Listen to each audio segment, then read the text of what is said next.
The Ubuntu Desktop has changed quite a bit since we last looked at it. It looks different from Windows, but by the end of this video you'll see how easy it is to use and some of the useful tools that it includes.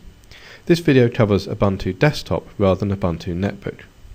The first thing you'll notice is that there are two bars in Ubuntu at the top and the bottom. The bottom bar has space for the program bars just like the taskbar in Windows, and you can click on them to reveal and hide programs. There's an icon on the left hand side that will minimise all windows, and on the right hand side is the recycle bin. Beyond the recycle bin are four icons to represent the four desktops that you can put programs on, called workspaces.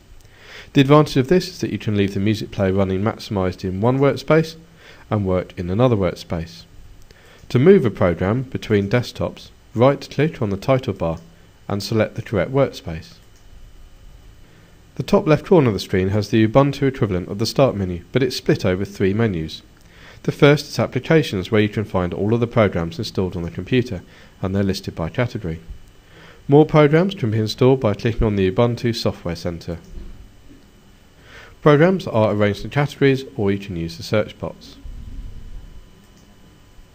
The next menu, Places, has shortcuts to the various folders in your home folder, as well as the disks in the computer. This can include Windows disks if you're using a live CD or dual booting. The System menu has two main parts. The Preferences menu has all kinds of settings for your account, such as appearance.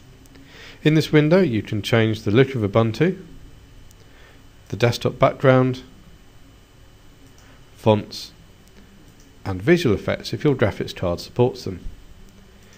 If a background looks like a pile of paper, it has several pictures in a slideshow. Changes made here will take place immediately.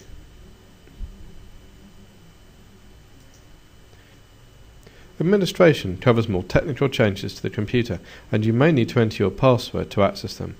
For example, the Startup Manager lets you change various options, including which operating system will load by default if you don't change the option in the menu when the computer starts.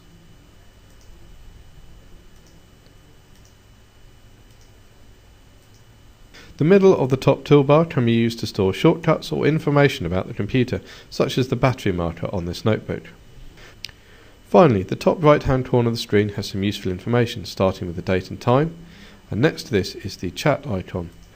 Ubuntu supports many different instant messaging services, including Facebook chat.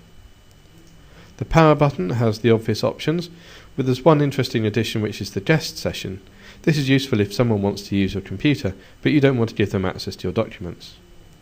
The final icon shows the status of your network. Clicking on it will show all of the wireless networks that are in range. The only other thing to point out is that the window controls are on the left of the title bar, not on the right as they are in Windows. They work the same way though, and will close, minimise the taskbar and maximise the current window.